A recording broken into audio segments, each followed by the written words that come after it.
Hello everyone. आज का topic है डायबिटीज़। आज मैं बताऊंगा डायबिटीज़ के कोज, सिम्टम और कितने तरह की डायबिटीज़ होती है। तो चलिए शुरू करते हैं। डायबिटीज़, इसे हम मधुमेह और शुगर के नाम से भी जानते हैं। Diabetes is a medical condition in which increase the level of glucose in blood. Diabetes एक मेडिकल कंडीशन है। इस कंडीशन में हमारे ब्लड में ग्लूकोज का लेवल बढ़ जाता है, विच इज कॉल्ड हाइपरग्लाइसीमिया, जो कि हम इसे हाइपरग्लाइसीमिया कहते हैं। And it is cause a diabetes disease. जो ब्लड ग्लूकोज का लेवल बढ़ जाता है तो उसे हम हाइपरग्लाइसीमिया कहते हैं, और हाइपरग्लाइसीमिया ही को हम डायबिटीज कहते हैं। अब हम इसे हिंदी में देख लेते हैं। मधुमेह एक प्रकार की ऐसी बीमारी होती है जिसमें हमारे शरीर में ब्लड में ग्लूकोज की मात्रा बढ़ जाती है। इस अवस्था को हम हाइपरग्लाइसीमिया कहते हैं और शुगर, मधुमेह और डायबिटीज कहते हैं। अब दूसरा पॉइंट देखते हैं। In body glucose is controlled by special type of hormone which is called insulin. हमारी बॉडी में एक स्पेशल हार्मोन पाया जाता है जिसे हम इंसुलिन कहते हैं। ये इंसुलिन ग्लूकोज को कंट्रोल करता है। अगर इंसुलिन की कमी हो जाती है तो ग्लूकोज का लेवल बढ़ जाता है हमारे ब्लड में, तब हाइपरग्लाइसीमिया होता है और डायबिटीज होती है। अब हम इसे हिंदी में देख लेते हैं। ब्लड में ग्लूकोज की मात्रा का नियंत्रण एक विशेष प्रकार का हार्मोन करता है जिसे हम इंसुलिन कहते हैं। अब तीसरा पॉइंट देख लेते हैं डायबिटीज के बारे में। If increase the level of insulin, अगर ब्लड में इंसुलिन का लेवल इंक्रीज होता है तो जो ग्लूकोज है ना, तो सारी इंसुलिन उसे ग्लूकोज को खा लेती है और ग्लूकोज का लेवल डिक्रीज हो जाता है। अब इसे हम हिंदी में देख लेते हैं। यदि इंसुलिन की मात्रा बढ़ जाती है तो ग्लूकोज की मात्रा कम हो जाती है, इसे हम हाइपोग्लाइसीमिया कहते हैं। चौथा पॉइंट है, if decrease the level of insulin, अगर इंसुलिन का लेवल घट जाता है देन ग्लूकोज विल इंक्रीज, तब ग्लूकोज की मात्रा बढ़ जाती है। अब हिंदी में यह है, यदि इंसुलिन की मात्रा कम हो जाती है, इंसुलिन की मात्रा कम हो जाती है तो ग्लूकोज की मात्रा बढ़ जाती है, तो इसे हम हाइपरग्लाइसीमिया कहते हैं। हाइपरग्लाइसीमिया को वर्ड को हम तोड़ते हैं। हाइपर ज्यादा, ग्लाई ग्लूकोज, ईमिया ब्लड, ब्लड में ग्लूकोज का बढ़ जाना, इसे हम हाइपरग्लाइसीमिया कहते हैं। टाइप ऑफ डायबिटीज, शुगर के प्रकार, डायबिटीज मेलाइटस और दूसरा है डायबिटीज इंसिपिडस। अब हम देखते हैं डायबिटीज मेलाइटस के बारे में। Diabetes mellitus is a condition in which blood glucose level increase. Diabetes mellitus वो कंडीशन है जब हमारे ब्लड में ग्लूकोज का लेवल इंक्रीज हो जाता है, तब हम इसे डायबिटीज मेलाइटस कहते हैं। अब हिंदी में पढ़ लेते हैं। डायबिटीज मेलाइटस एक ऐसी अवस्था होती है जिसमें ग्लूकोज की मात्रा ब्लड में बढ़ जाती है। दूसरा है diabetes insipidus. Diabetes insipidus is a condition in which blood glucose level normal. इसमें ब्लड का ग्लूकोज का लेवल नॉर्मल होता है, but kidney does not filter the glucose. लेकिन जो हमारी किडनी होती है ना, ग्लूकोज को फिल्टर नहीं कर पाती है, तो इसे हम टाइप 2 डायबिटीज इंसिपिडस कहते हैं। अब हम ब्रीफ देखते हैं टाइप 1 डायबिटीज का। In type 1 diabetes beta cell of pancreatic gland does not make insulin. Pancreas की बीटा सेल से इंसुलिन निकलता है। जब वो खराब हो जाती है बीटा सेल, तो उसमें इंसुलिन आना बंद हो जाता है, तब हमारे ब्लड में ग्लूकोज का लेवल बढ़ जाता है। अगर इंसुलिन नहीं आएगा तो ब्लड का ग्लूकोज का लेवल बढ़ जाता है। अब इसे हिंदी में देख लेते हैं। टाइप 1 शुगर में पैनक्रियास की बीटा सेल इंसुलिन बनाना बंद कर देती है, जिससे शरीर में ग्लूकोज की मात्रा बढ़ जाती है। इसे हम हाइपरग्लाइसीमिया कहते हैं, पीछे मैंने बताया है। दूसरा पॉइंट इसके बारे में, mostly people are affected by type 1 diabetes, mainly children and young people are affected. इसमें ज्यादातर बच्चे और एडल्ट अफेक्टेड होते हैं। अब हिंदी में देख लेते हैं इसके बारे में। सबसे ज्यादा मरीज टाइप 1 डायबिटीज से प्रभावित हैं और ये बच्चों और जवान व्यक्तियों में ज्यादातर देखी जाती है टाइप 1 डायबिटीज। तीसरा पॉइंट है, this is mostly due to genetic, it transferred by one generation to other generation. ये केवल जेनेटिक के कारण होती है और एक पीढ़ी से दूसरी पीढ़ी में परिवर्तित होती रहती है। अगर किसी को डायबिटीज है तो उसके जो पीछे की जनरेशन है उसे, या उसके पापा को या उसकी मम्मी को डायबिटीज होगी।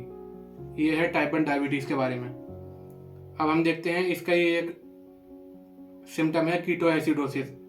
इन type 1 diabetes insulin production stop. Type 1 diabetes में इंसुलिन का प्रोडक्शन रुक जाता है क्योंकि बीटा सेल इसमें खराब हो जाती है। This reason increase the glucose, इसमें ग्लूकोज का लेवल बढ़ जाता है। And it is excreted by urine, जो ग्लूकोज का लेवल बढ़ जाता है ना तो वो ग्लूकोज हमारे यूरिन में को चला जाता है, ज़्यादा ग्लूकोज होता है तो यूरिन में को चला जाता है। In that condition body does not utilise the glucose, इस कंडीशन में हमारी बॉडी उस ग्लूकोज को यूटिलाइज नहीं कर पाती है। जो ग्लूकोज बढ़ जाता है ना तो उस ग्लूकोज को हमारी बॉडी यूटिलाइज नहीं कर पाती है। And body start to break down a fat and protein, तो हमारी बॉडी ग्लूकोज से अपनी एनर्जी लेती है।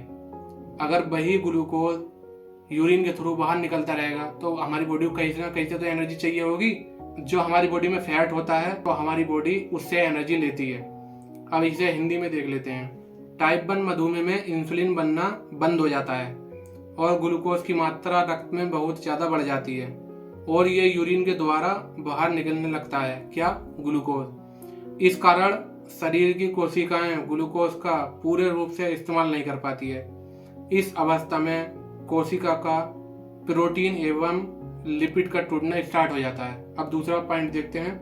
When fat break down into fatty acid and ketone bodies, जब हमारा फैट टूटता है, किस चीज में टूटता है, फैटी एसिड और कीटोन बॉडीज में टूटता है। And it is start to removing in urine, this condition is called keto acidosis. जब हमारा फैट टूटता है, ये फैटी एसिड और कीटोन बॉडीज में टूटता है, तब ये फैटी एसिड और कीटोन बॉडीज हमारे यूरिन में आना स्टार्ट हो जाती हैं, तो इसे हम कीटो एसिडोसिस कहते हैं। उम्मीद है आपको समझ में आ गया होगा। अब हम देखते हैं सिम्टम ऑफ टाइप 1 डायबिटीज के। इसमें increase the volume of urine, polyuria, urine की मात्रा बढ़ जाती है। इसमें हमें बहुत पेशाब लगता है, फैटी, थकावट होती है, वीकनेस, कमजोरी होती है, वेट लॉस, इसमें वजन कम हो जाता है टाइप 1 डायबिटीज में। इरेगुलर हार्ट बीट, जो इसमें हार्ट बीट होती है ऊपर नीचे होती रहती है। लेकिन इसका सबसे मोस्ट इम्पोर्टेंट सिम्टम है सिम्टम डेवलप्स फास्टली, जो इसमें सिम्टम होते हैं ना बहुत तेज दिखने लगते हैं। जैसे कोई इंसान बहुत मोटा है तो जैसे ये टाइप 1 डायबिटीज होगा ना तो बहुत ही जल्दी वो पतला हो जाएगा। ये सिम्टम है टाइप 1 डायबिटीज के। अब हम देखते हैं टाइप 2 डायबिटीज को। In type 2 diabetes insulin production is proper, insulin का प्रोडक्शन तो होता है टाइप 2 डायबिटीज में। What cell does not accept insulin, लेकिन जो हमारी सेल होती है ना बॉडी की, वो इंसुलिन को एक्सेप्ट ना करती है, स्वीकार न करती है। जो सेल इंसुलिन रेजिस्टेंस होती है, due to this reason increase the level of glucose, इस वजह से ग्लूकोज का लेवल हमारी बॉडी में बढ़ जाता है। ये भी हाइपरग्लाइसीमिया कहलाती है इसे। अब हम हिंदी में देख लेते हैं। टाइप 2 शुगर में इंसुलिन पर्याप्त मात्रा में बनता है पर शरीर की कोशिका उसको इस्तेमाल नहीं कर पाती है क्योंकि हमारी सेल इंसुलिन रेजिस्टेंस हो जाती है। इस कारण ब्लड में ग्लूकोज की मात्रा बढ़ जाती है, ये हाइपरग्लाइसीमिया हो जाता है। अब दूसरा पॉइंट है इसमें, this is mainly seen due to obesity in children and adult. ये ज़्यादातर जो मोटे एडल्ट होते हैं, जो ज़्यादा फैटी होते हैं, या जो बच्चे होते हैं ज़्यादा फैटी, वो उसमें दिखता है। अब है symptom of type 2 diabetes. Increase volume of urine, polyuria. इसके सिम्टम लगभग टाइप 1 डायबिटीज के जैसे ही हैं या सेम ही हैं, इसमें कुछ अलग है। फैटीग, इसमें थकावट भी होती है, वीकनेस भी होती है, वेट लॉस भी हो जाता है, इरेगुलर हार्ट बीट भी होती है, लेकिन सबसे मेन सिम्टम है सिम्टम डेवलप स्लोली। जो इसमें सिम्टम होते हैं ना, इसमें स्लोली डेवलप होते हैं। और टाइप 1 में क्या, उसमें सिम्टम बहुत जल्दी दिखने लगते हैं। ये थे टाइप 2 के सिम्टम। अब हम देखते हैं इसकी लेबोरेटरी डायग्नोसिस, हम इसे कैसे पता कर सकते हैं। इसमें हम टेस्ट करते हैं HbA1c टेस्ट। इसकी फुल फॉर्म होती है glycated haemoglobin A1c test. This is special test for detection of diabetes. ये एक स्पेशल तरह का टेस्ट होता है जिससे हम डायबिटीज को डिटेक्ट करते हैं, इससे हम डायबिटीज का पता करते हैं। अब इसे हिंदी में देख लेते हैं। ये एक विशिष्ट प्रकार का टेस्ट होता है जिसका पूरा नाम ग्लिसरेट हीमोग्लोबिन A1c है। इस टेस्ट का इस्तेमाल शुगर का पता लगाने के लिए किया जाता है। इसमें रिजल्ट क्या देखते हैं, इसमें 5 से 7% रिजल्ट आता है तो नॉर्मल होती है, 7 से 8% रिजल्ट आता है तो प्री डायबिटीज, मतलब अंदेशा है, आगे जाके डायबिटीज हो सकती है, इसे प्री डायबिटीज कहते हैं। अगर 8% से या 8% से ज़्यादा रिजल्ट आता है तो ये डायबिटिक पेशेंट होगा। तो मेरी वीडियो यहीं तक। मेरी वीडियो अच्छी लगी हो तो वीडियो को लाइक और मेरे चैनल को सब्सक्राइब करना ना भूलें। मिलता हूँ नेक्स्ट वीडियो में जल्दी अच्छी वीडियो के साथ। तब तक के लिए गुड बाय।